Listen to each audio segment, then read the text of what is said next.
Christmas is about gifts, and this Christmas I bring to you a small video of rotary instrumentation amalgamated with the indispensable hand files. This will be mostly with the all the money range of hand and rotary files. So the video will tell about how exactly we should go in the sequence without skipping any file, and the technique is relevant for instrumentation of all kind of canals. So when I say all kind, it is for calcified cases, it is for severely curved cases, and mostly all kind of canals this instrumentation will fit into. So do let me know how you feel about the technique, and do try to incorporate into your clinical day-to-day clinical practice and update us regarding its value that it has added into your practice. Hi friends, this is Dr. Saurabh welcome to my YouTube channel and my Instagram account. Once again, thank you all for following me and subscribing to my account. So I try to bring small videos that will help you in your clinical practice, and adding some tips and some techniques that will try to make the techniques quite easy and comprehensible. Keep showering your love and following my channel, sharing it, and do let me know if you need any specific topic to be posted on the channel and my Instagram account that you feel relevant to be shared, so that it makes the life of many clinicians easy. Thank you.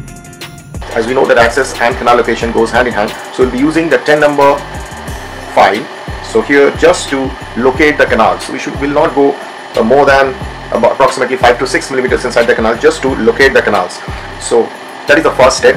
The second step is using the orifice shaper or opener to just widen the orifice. So with the brushing motion, we'll be going and widening the orifice. So throughout the process, it is mandatory to use sodium hypochlorite drop by drop and never to work in a dry canal. So once we have done with the orifice shaping, second is we again use this 10 number file now attached here with the electronics apex locator, and we'll go deeper, creating the glide path along with locating the electronic working length, which is mandatory. So as we go deeper and we reach the working length, our electronic apex locator gives a beep, and there we should stop and adjust the stopper accordingly. So this completes our electronic working length measurement along with creation of the glide path. Now this is important to note that with the 10 number file we follow a wiggling motion or a 30 degrees to and fro motion. We should not give the file a complete rotation. We should follow a wiggling motion till we'll reach the working length and record it. Now we establish the mechanical glide path or the rotary glide path with the money glider. Now before we proceed with the money glider, it is important to note that always with whatever procedure you are doing, it is important to see the manufacturer's guidelines for instrumentation. As you can see, for the money glider, a speed of 300 revolutions per minute and a torque of 1 Newton centimeter is prescribed by the operator. So we should be either up to this or maybe slightly less than that, but definitely not more than that to be on the safer side of the instrumentation. So here I've already adjusted the same readings and will be doing the mechanical like glide path, rotary glide path. Here you can see it's very smooth, and we have just with the brushing motion and we establish the rotary glide path easily. Now this ease of operation was possible as because previously we established the manual glide path and then we widened the orifice. Now orifice widening or straight line access is mandatory for smooth instrumentation and safe instrumentation of the canals.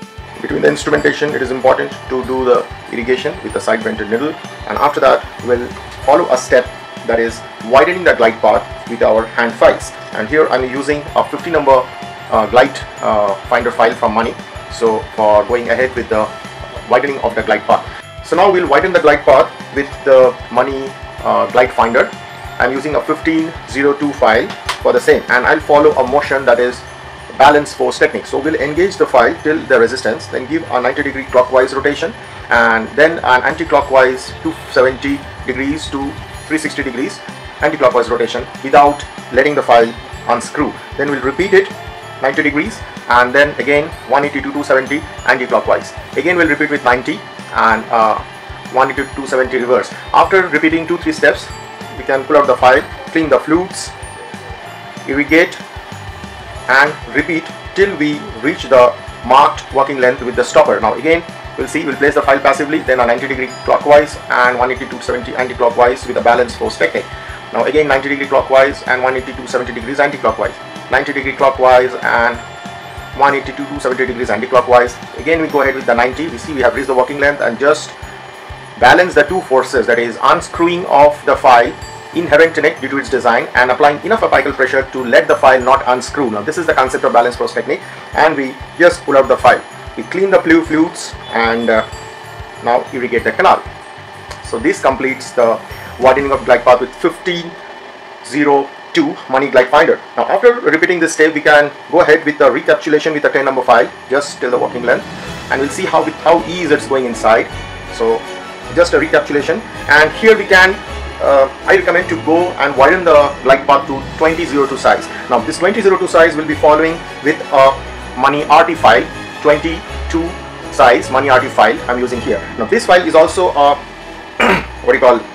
a hand file. As you can see here, it's a hand file, but I'll be using it in a M4 safety handpiece. So this is the mechanical version or the rotary version of your balance force technique. So this quickly widens the glide path to 2002 with a brushing motion. You should proceed, no apical pressure.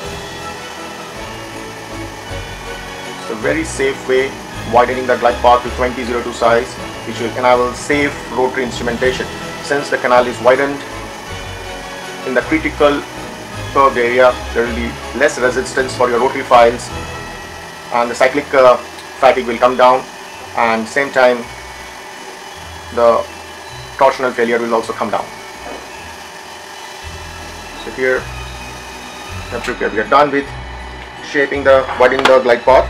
We'll proceed with the rotary instrumentation with the jizai, money jizai rotary files, and again you should first consider the manufacturer's guidelines. So here for money jizai rotary files, the speed should be 500 revolutions per minute and torque should be 3 Newton centimeters. So it can be slightly less than this, but never more than that. So this is very important to abide with the manufacturer guidelines to have a safe instrumentation. Now what I'm doing, I'm using a money jizai 6% file, approximately 5 to 6 millimeters short of the working length.